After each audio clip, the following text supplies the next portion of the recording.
Service in Pittsburgh has issued a severe thunderstorm warning for southwestern Coshocton County, western Muskingum County, until 3:30 p.m.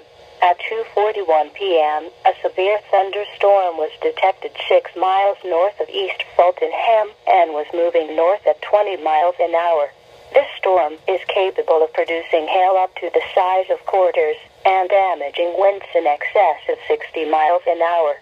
Locations impacted include East Fultonham, Dillon State Park, Drake, Cooperdale, Conesville. A tornado watch remains in effect until 9 p.m. Wednesday evening for east central Ohio. This storm also is producing torrential rain. Poor drainage areas may flood quickly.